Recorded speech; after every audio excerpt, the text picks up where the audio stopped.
വിശുദ്ധ റമളാൻ നമ്മിലേക്ക് കടന്നു വന്നിട്ട് ഇത്രയും ദിവസങ്ങൾ റമളാൻ നമ്മിൽ നിന്ന് കഴിഞ്ഞു കടന്നു പോയിട്ട് പരിശുദ്ധ ഖുർആൻ നമ്മിൽ എത്ര പേരാണ്, എത്ര പേജാണ്, എത്ര ജുസ് ആണ് ഓതിക്കഴിഞ്ഞത്? നിങ്ങളൊന്ന് കമൻറ്റ് ചെയ്യുമോ? നോക്കൂ, നിങ്ങൾ അർത്ഥം പോലുമില്ലാത്ത ഒരു ഹർഫിന് പോലും അത് ഖുർആനിൻ്റേതായപ്പോൾ 10 പുണ്യങ്ങളാണ് അല്ലാഹു സുബ്ഹാനഹു വ തആല നൽകുമെന്ന് നമ്മെ പഠിപ്പിച്ചത്. അത് വിശുദ്ധ റമളാനിലല്ല, റമളാൻ അല്ലാത്ത സമയത്ത് പോലും ഒരൊറ്റ ഹർഫ് നാം പാരായണം ചെയ്തു കഴിഞ്ഞാൽ നോക്കൂ നിങ്ങൾ, 10 പ്രതിഫലം അല്ലാഹു സുബ്ഹാനഹു വ തആല നമുക്ക് നൽകും എന്ന് നമ്മെ പഠിപ്പിച്ചിട്ടുണ്ട്. അപ്പോൾ വിശുദ്ധമായ റമളാനിൽ നാം അത് പാരായണം ചെയ്യുമ്പോഴോ നമുക്ക് എത്രയോ പ്രതിഫലങ്ങളാണ് അതുകൊണ്ട് ലഭിക്കുന്നത്. നാം എന്ത് ചെയ്യണം? ഖുർആൻ ഓതാൻ വേണ്ടിയിട്ട് കൂടുതൽ സമയം കണ്ടെത്തണം. അതിനു വേണ്ടിയിട്ട് നാം സമയം മാറ്റിവെക്കണം.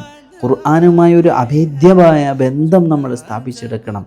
നമ്മുടെ നെഞ്ചോട് ചേർത്ത് പിടിച്ച് അതിനെ സ്നേഹിച്ച് അതോടൊപ്പം സ്വർഗത്തിൽ പോവാൻ നമുക്ക് കഴിയണം.